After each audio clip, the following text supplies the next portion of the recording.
भारत के एक छोटे से गांव रतनपुर में रामू नाम का एक गरीब लेकिन बेहद मेहनती किसान रहता था। उसके पास जमीन का एक बहुत छोटा सा टुकड़ा था। उसकी पत्नी राधा बहुत ही समझदार महिला थी और हर कदम पर रामू का साथ देती थी। इस साल रामू ने अपने खेत में मक्के की फसल लगाई थी। फसल के लिए उसने गांव के सबसे लालची और क्रूर साहूकार सेठ धनीराम से एक बड़ी रकम कर्ज पर ली थी।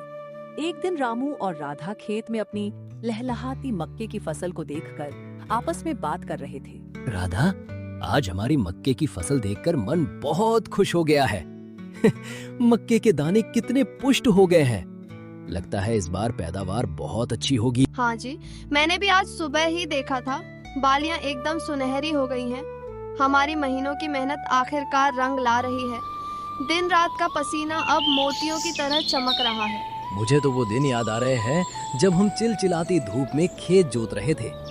मेरे पैरों में छाले पड़ गए थे और तुम्हारे हाथों में भी। हमने दिन को दिन और रात को रात नहीं समझा। मेहनत का फल मीठा होता है जी। अब बस कुछ ही दिनों की बात है, फिर हम ये फसल काटकर बाजार में बेच आएंगे। बस मुझे एक ही चिंता सता रही है राधा।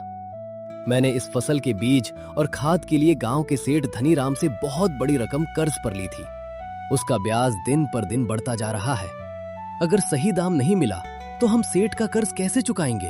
आप नाहक ही इतनी चिंता करते हैं।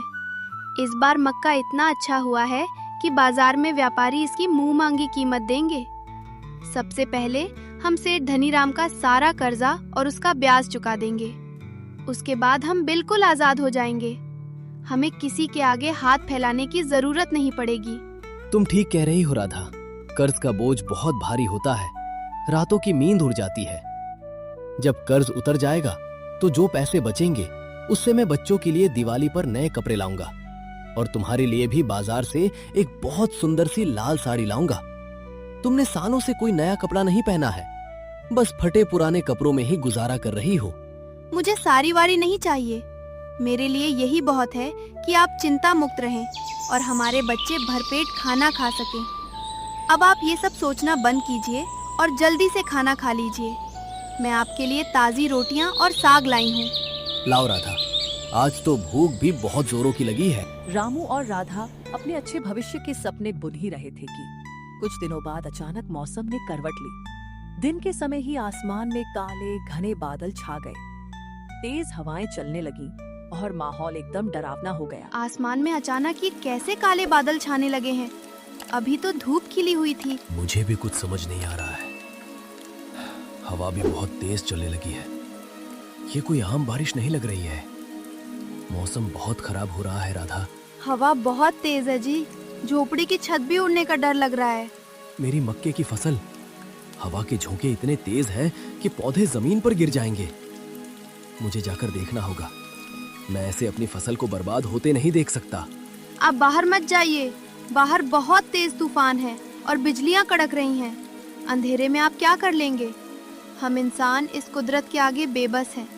जो भगवान की मर्जी होगी वही होगा। लेकिन राधा, हमारी महीनों की मेहनत, हमारा भविष्य सब उस खेत में है। अगर फसल को कुछ हो गया तो हम बर्बाद हो जाएंगे। भगवान पर भरोसा रखिए, वो हमारे साथ कुछ बुरा नहीं होने देंगे। अभी आप बाहर गए तो आपकी जान को भी खतरा हो सकता है। मेरी बात मानिए।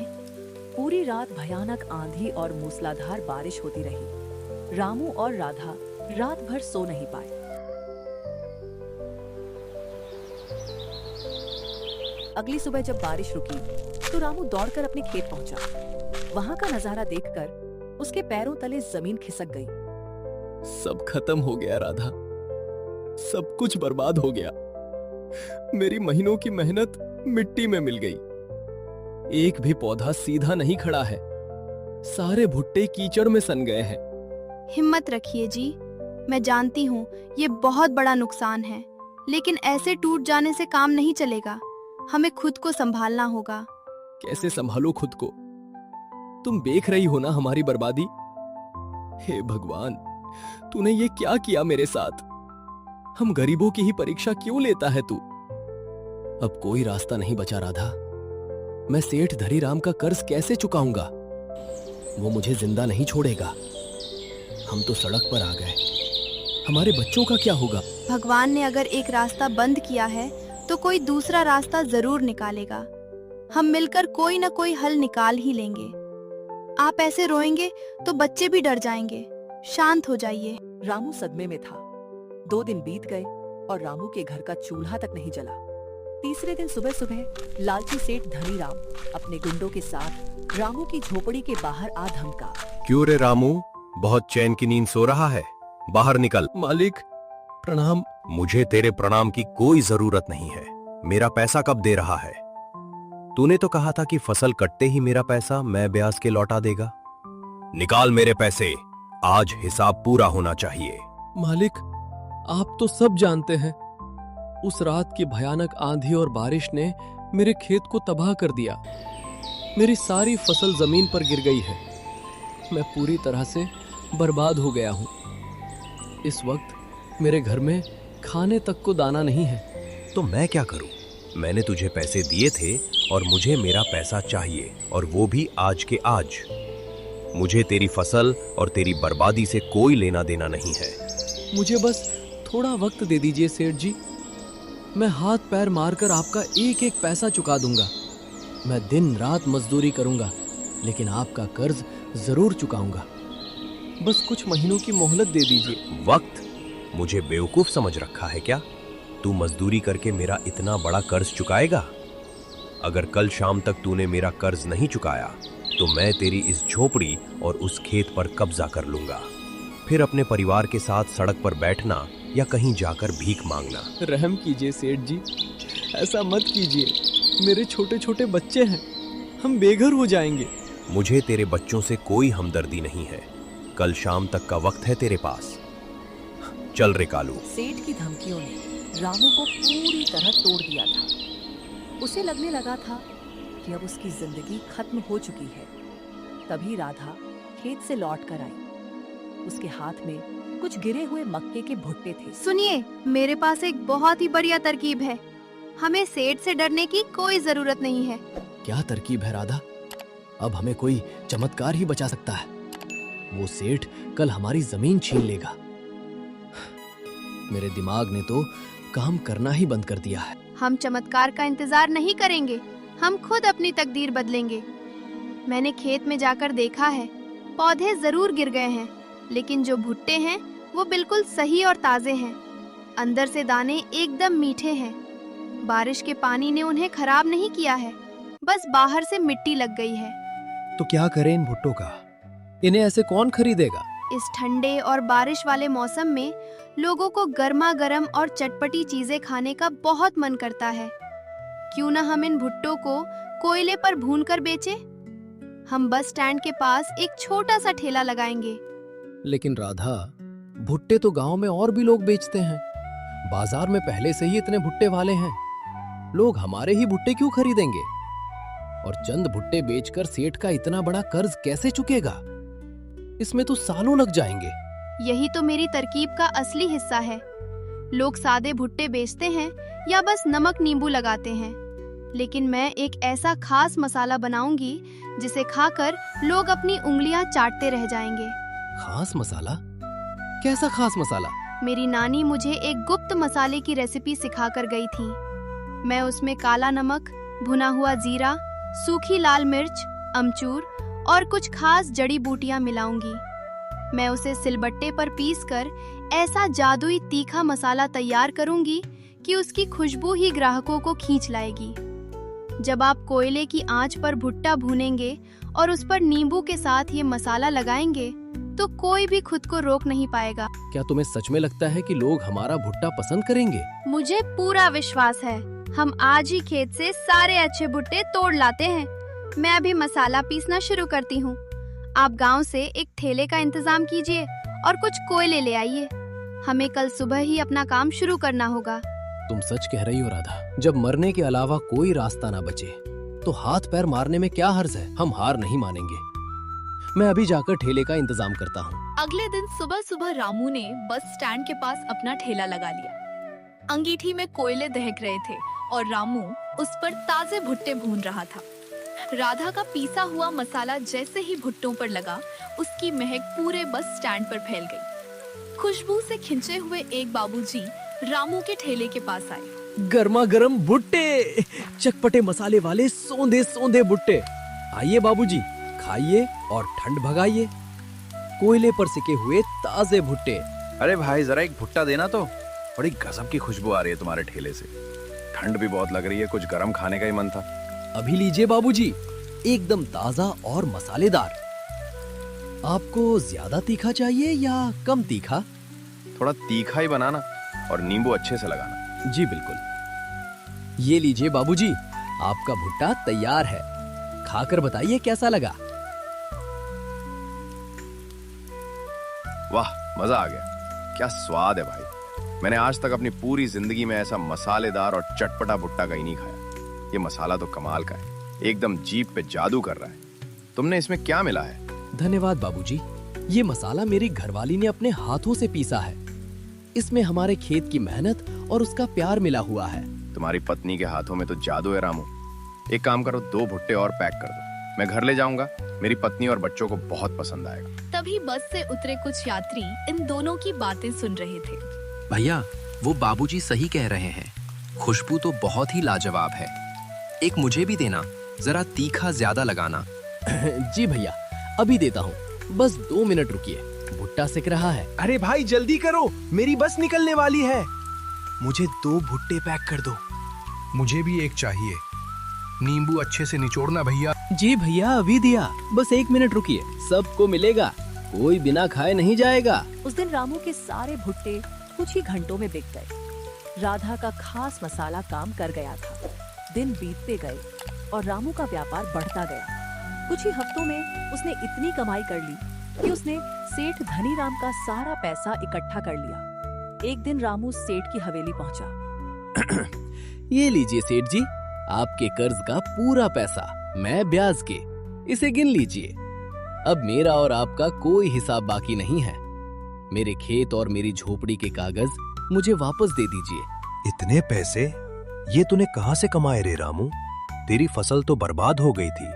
तूने कोई चोरी चकारी शुरू कर दी क्या, या किसी और से कर्ज ले लिया है मुझे चुकाने के लिए? ईमानदार आदमी चोरी नहीं करता सेठ जी, और मुझे किसी और से कर्ज लेने की जरूरत नहीं पड़ी।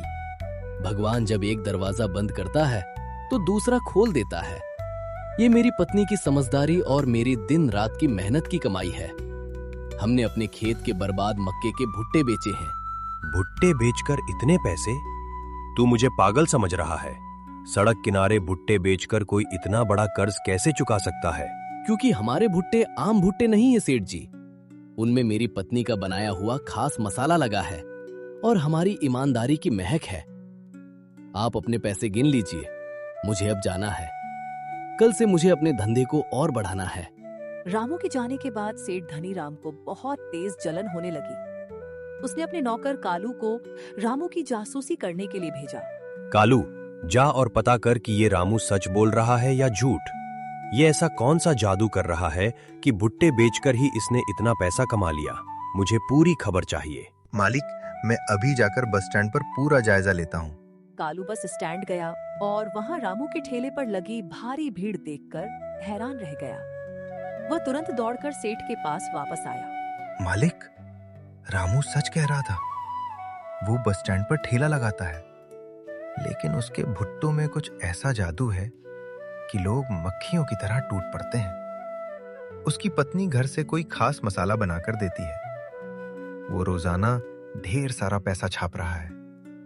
दूर दूर से लोग सिर्फ उसका भुट्टा खाने आते हैं। अगर एक मामूली और गरीब किसान भुट्टे बेचकर इतना पैसा कमा सकता है तो मैं क्यों नहीं? मेरे पास तो रामू से 10 गुना बड़ा खेत है। मेरे पास पैसा है, नौकर है।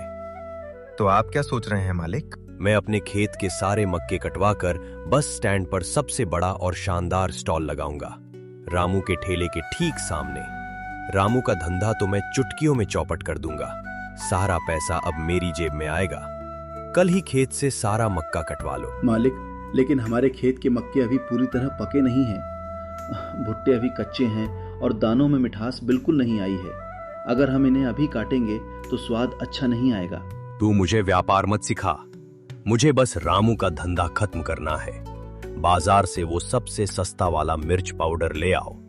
लेकिन मालिक, रामू की सफलता का राज उसका वो खास मसाला है। लोग उस मसाले के लिए ही आते हैं। मसाले पर मैं फालतू पैसा क्यों खर्च करूं? वो गरीब लोग क्या जानेंगे असली स्वाद। लाल मिर्च पाउडर और नमक मिला दो। और वो जो असली नींबू है वो बहुत महंगा है। नींबू की जगह बाजार से वो सस्ता खट्टा पानी ले आओ जो केमिकल से बनता है। कौन सा ग्राहकों को पता चलने वाला है? हमें पैसे बचाने चाहिए और मुनाफा कमाना चाहिए। जैसी आपकी मर्जी मालिक, लेकिन मुझे ये ठीक नहीं लग रहा है। अगले ही दिन सेठ धनीराम ने रामू के छोटे ठेले के ठीक सामने एक बहुत बड़ा और चमचमाता हुआ स्टॉल लगा लिया। सेठ खुद वहां खड़ा होकर ग्राहकों को बुलाने लगा।